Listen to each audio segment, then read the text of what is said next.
would like to ask you something. When was the last time you played an MMO that made the world feel real? Like genuinely real. Like the people around you mattered, the choices you made had weight, and logging off in the middle of the night felt like you were leaving a place you had actually lived in. I do. And I've spent a really long time trying to chase that feeling again. And today I want to talk about if we just might be finding it again. My name's Keisha Dawson and I'm very happy to see your lovely faces again. Now, here's the question. Is the MMO space changing? If you're an MMO player, you carry something that is incredibly hard to explain to people who aren't. It's not just nostalgia, it's something deeper.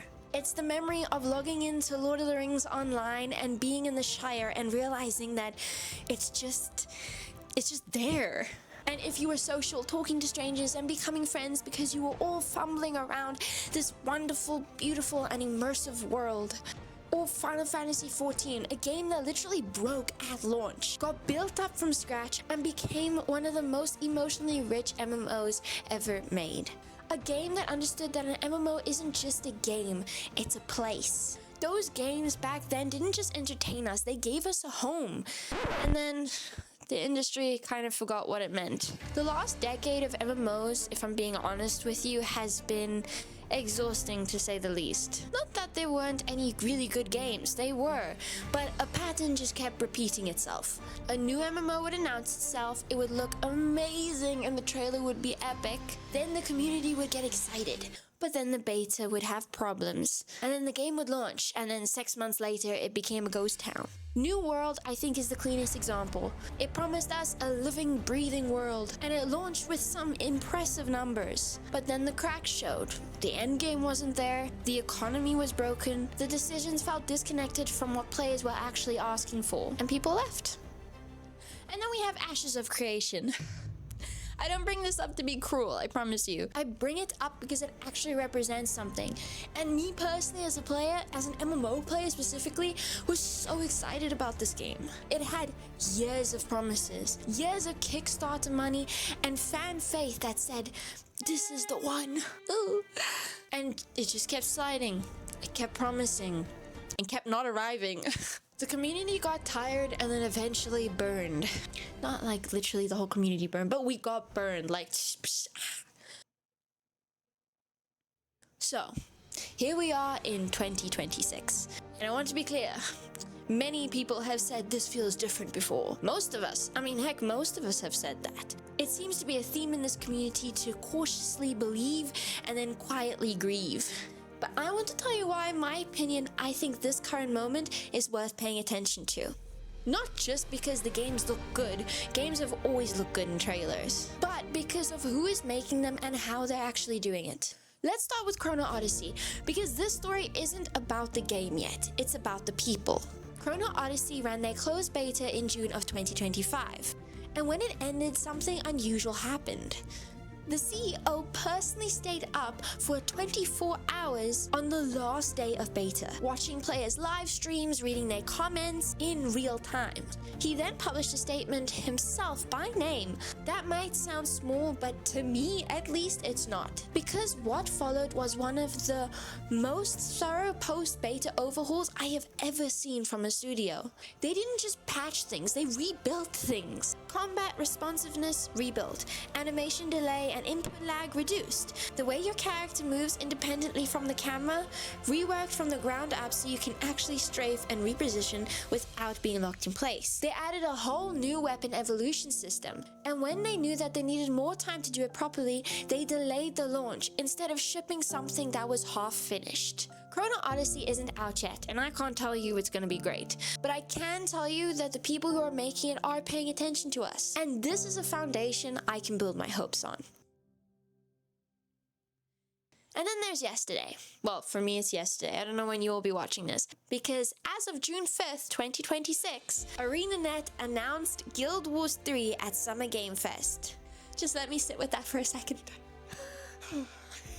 ArenaNet, the studio behind Guild Wars 2, just announced their first game in about 14 years. And the way the community reacted to that announcement tells you everything you need to know about what MMO players have been holding on to. Because this wasn't just hype for a new game. This was people who played Guild Wars 2 in their 20s and built their 20s around this game, and then they suddenly see this, they sit up and they're like, oh, I can play this with my kids.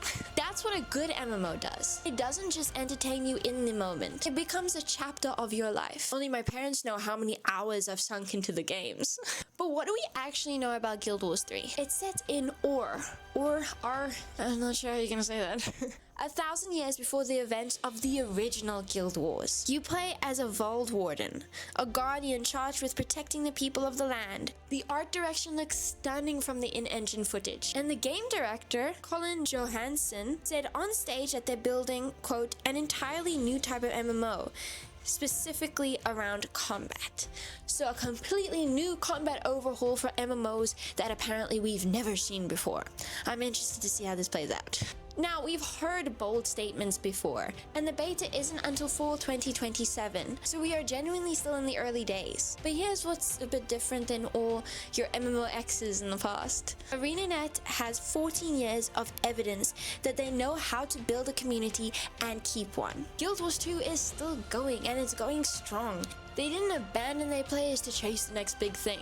They actually earned their reputation. That's the trust Chrono Studio is building. That's the trust ArenaNet already has. And that difference matters enormously, at least in my humble opinion.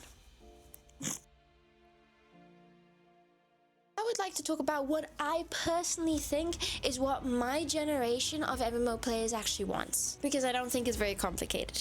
We don't necessarily want the past back. I don't think we're asking for 2007 graphics and 200-hour-long dungeon queues. What we want, or what I want, is the feeling that came with those games back then. The feeling that the world that you were entering was alive, that it had weight, that the other players mattered, that the story went somewhere worth following. We want the heart of the old MMOs, but built with the tools that we have now. Is that too much to ask? And what I'm seeing carefully and very cautiously is that the studios finally seem to understand the distinction. Guild Wars 3 isn't trying to replicate Guild Wars 2, it's trying to evolve it. Taking parts that made the game great and pushing it into something that's actually new. So is the MMO space changing? My honest answer is I don't really know yet, but I want to believe it is. The signs aren't in the trailers. The signs are in the behavior of the studios. In a CEO that stayed up all night reading your feedback. In a studio choosing to delay rather than disappoint. We've been here before. We know where this can go. But I think this time the people making these games understand something they didn't used to. They understand that what we're looking for isn't just content and entertainment. It's a place to belong. Like, my favorite thing in the MMO space is housing and clothing and just enjoying the game. In Lord of the Rings Online, I remember when my dad gave me my first golden coin because I couldn't for the life of me manage my money. But it was exciting. I remember I bought my first horse with it. Through that, I got more gold and I bought my first house. And I traveled the entirety of the world and had a place to come back to. That is something that I will never forget. And if they can build that and they can understand it and carry that through development until launch, then in the end, I think we'll be standing on the brink of something truly special. Well, I'd like to know how you guys feel about this. Are you cautiously optimistic? Completely burned out from MMO's promises? Or did the announcement from Guild Wars 3 yesterday drive you to create a new character in Guild Wars 2 to actually feel something? Let me know in the comments below and I will read every single one. And if you grew up with the worlds that I did and you have a game that you call home, I would love to know which game that is. Thank you for watching.